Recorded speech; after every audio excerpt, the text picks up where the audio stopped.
Joe, there's been something of a guessing game in Washington over the last few weeks. It's about whether any Republican senator would join Republicans in the House in a challenge to the Electoral College votes during the ceremonial confirmation of the results by Congress next week. Well, today we found out there is at least one senator willing to do that. By law, it takes one senator and one House member to force a debate on the Electoral College results, which now show Joe Biden with 306 electoral votes and Donald Trump with 232. Those votes were certified by the Electoral College 2 weeks ago, but several House Republicans say they intend to challenge the results of states that gave Mr. Biden the presidency.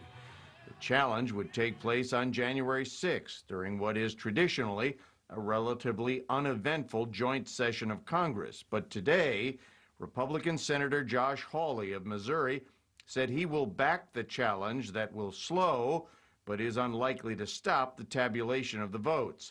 That's because to be upheld, the challenge would have to be approved by majorities in the Senate and the House. Unlikely, since the House is controlled by the Democrats. In fact, John Thune of South Dakota, the third-ranking Republican in the Senate, said the House Republicans are not making much sense, quote, when you know what the ultimate outcome is going to be, unquote. And while the Biden team dismissed Hawley's move, fellow Republican Senator Ron Johnson of Wisconsin said the effort is worthwhile. I think we need to gather, we need to take a look at these irregularities, get answers to the questions, get explanations for what happened. But it's not clear a majority of the Republican-controlled Senate would go along. The vote, after all, would be about giving President Trump the votes individual states have already certified for Mr. Biden. Written challenges by members of each House will nonetheless require 2 hours of debate in each chamber before a vote on a specific state total is taken, meaning the process could be lengthy.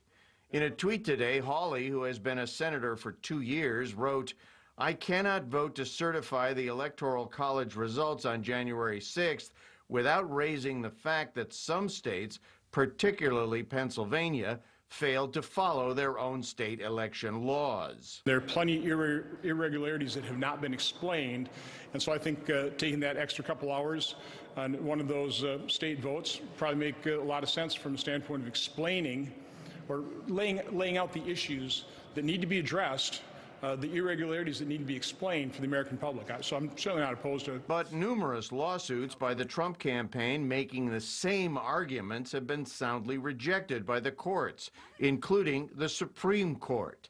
And various state legislatures have found no evidence of the fraud or widespread irregularities the president has repeatedly alleged. Democrats, including Senator Edward Markey of Massachusetts, said Republicans like Hawley were playing to the Republican base to further their own ambitions. Ultimately, this is nothing more than a political stunt. It has nothing to do with the actual electoral votes as they've been certified in all 50 states. Now, House Democrats challenged Republican presidential victories in 2000, 2004, and in 2016. But in only that 2004 race did they actually get a senator to sign on to an objection about Ohio's electoral votes. And in that case, the challenge was overwhelmingly rejected by both houses of Congress. Joe, Marnie?